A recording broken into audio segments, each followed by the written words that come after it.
So what are we up to today, Piper Doug? Well, it's happy anniversary to me and Mrs. Piper Doug today, 14th of October. Yeah, 21 years. Woohoo! So, as you can see, it's still raining. It's been raining for over a day now. Over an inch of rain, which is good. It's great for next year's crops.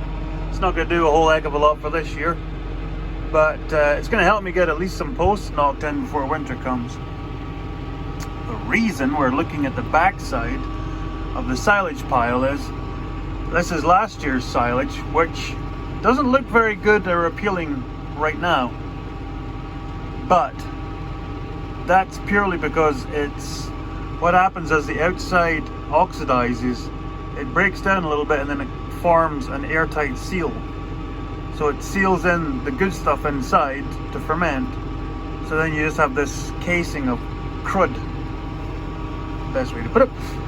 So what I do is I'm just going to take the bucket and I'm just going to scoop that down off there, and then I'll show you what it looks like underneath. That's about 6 inches. On the sides there's more. Between the rodent damage and whatnot, there'll be 6 inches to maybe 10 inches of crud on the sides, but it's kind of lighter. It's not packed down as well by the tractor.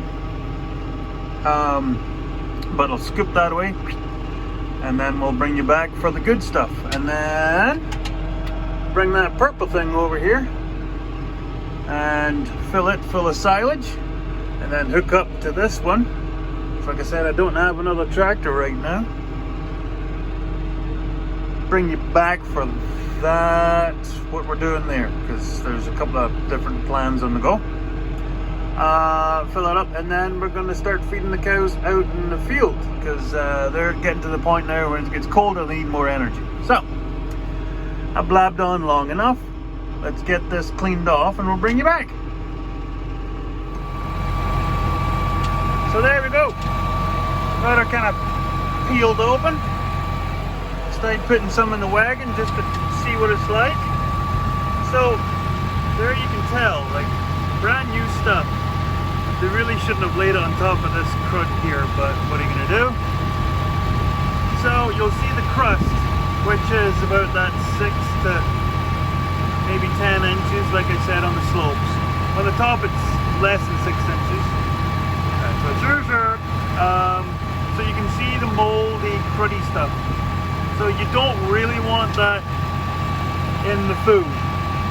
So you take that away as much as possible.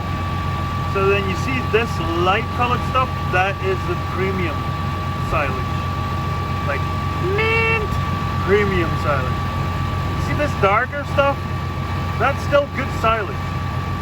It's a little bit oxygenated. Even as it starts to get to that browner stuff, they'll still eat that. The feed value drops the darker it gets. That's technically what I'm trying to say. Come on, Piper Duck. So the game is on the slope up to there is to take away this stuff and then scoop that stuff away, and on the side, I'll zoom you out, scoop that stuff away as we work into the pit. The crop insurance guy, when they measured this before we did this year's silage, he said there's 125 tons of silage here estimated. So that should keep us going well past weaning anyway, so like into November. So once we wean the cows, once we wean the calves off the cow, wow. Honest to gosh, I haven't been drinking, guys. Once we wean the calves off the cows, then the cows are going in here. Doesn't look all that palatable from here, but you can see there's stuff all over the field. And then in the previous video you saw that big patch at the far side of the field where the Sudan grass is and the other corn that was still really, really good. So we're going to start feeding the cows out in the field to bring them up to the paddock and start doing, like I said in the last video.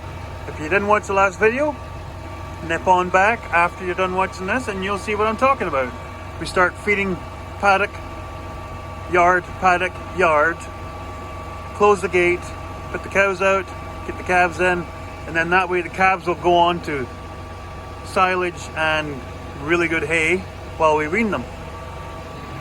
So I'm going to fill this up and I'll bring you back and show you how we feed the silage to the ones out in the field. And it is technically recycling. Technically. Cheaply. Because I am Scottish. Anyway.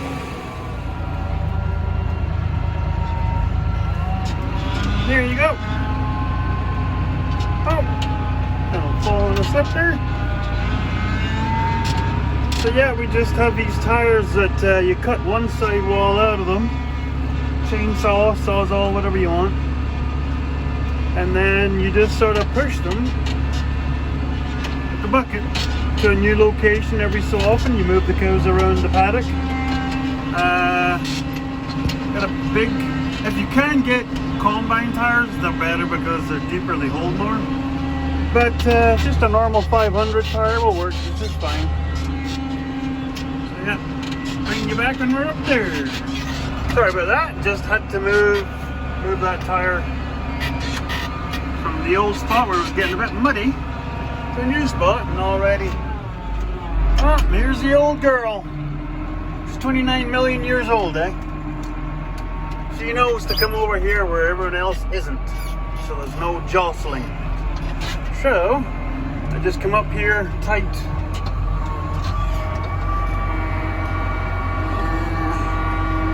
There you go.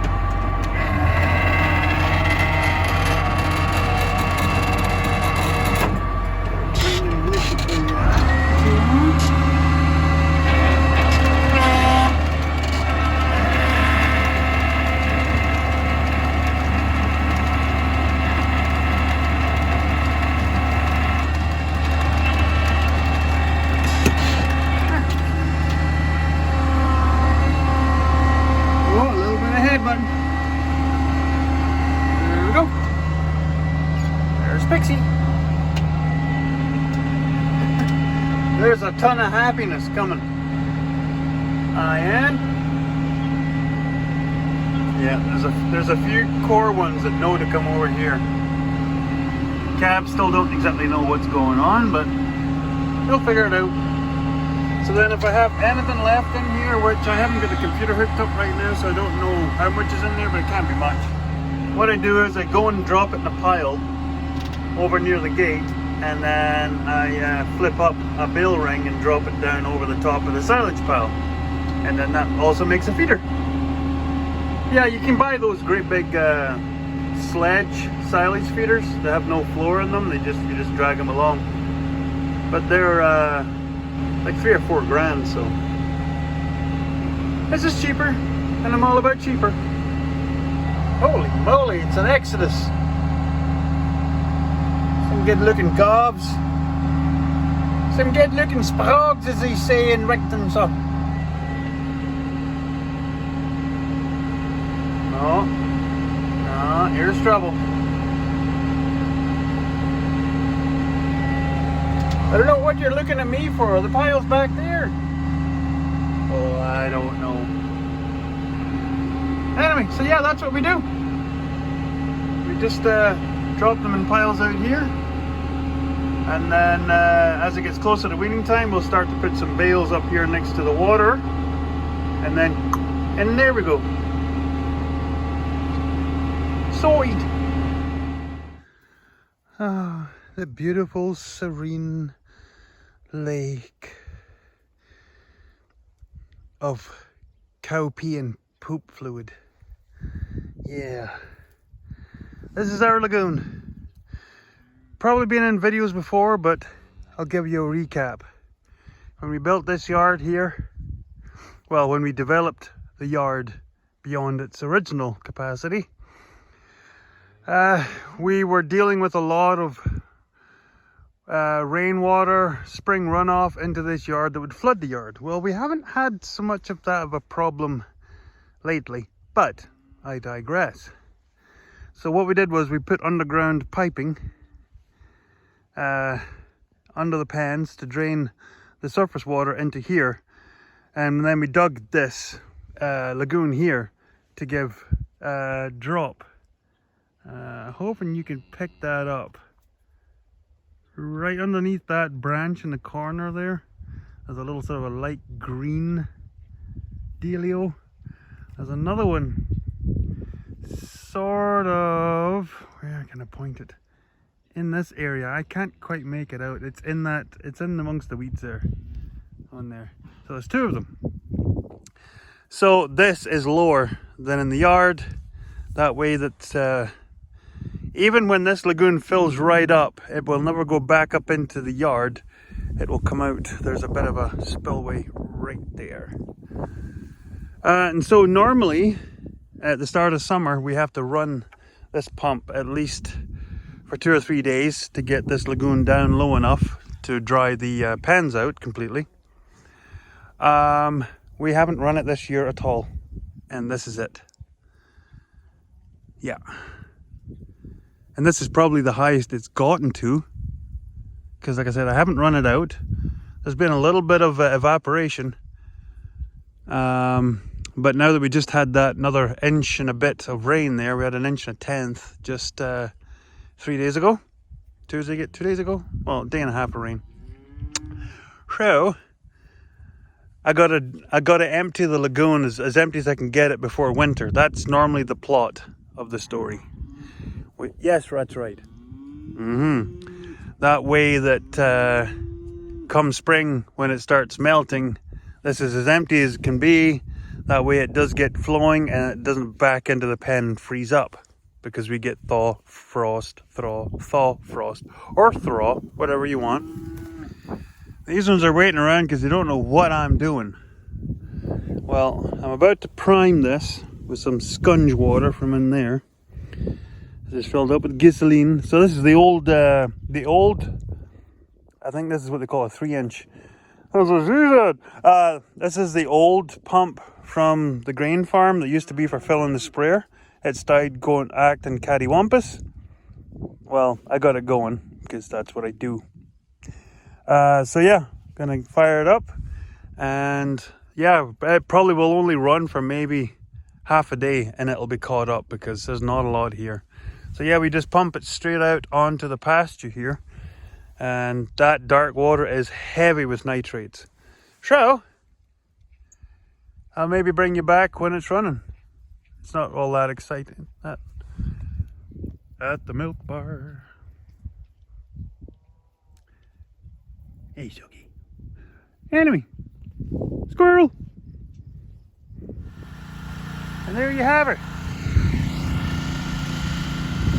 Running like a Honda. Because it is a Honda. Running like a Honda. So yeah. What would be great is if we could, well, afford, because it's quite expensive. There's that cat. Holy crud. It's the mystic cat. You guys are seeing that. That's not just my mind playing tricks on me, because it does do that. Anyway, cat, squirrel. If we could afford to have a whole bunch more, like, good pipe, kind of like what Ed Goslin has. Hi Ed. That way we could run this out and then have like a water cannon, and then like put it on like the higher, lighter ground instead of it just running into here. That would be kind of cool. Plan is eventually to have some sort of an irrigation system, but why are they drinking that? That's disgusting. You have a dugout over there. That's weird. Anyway, so there you go. That's what we do. It's not high tech, but it works. That's right, Piper Doug is awesome. Hey Pugsley. Okay. Yakida. Weird. That's just weird. Hey Ghosty. Remember to subscribe, everybody. I don't know why she has that voice. She doesn't sound like that when she talks.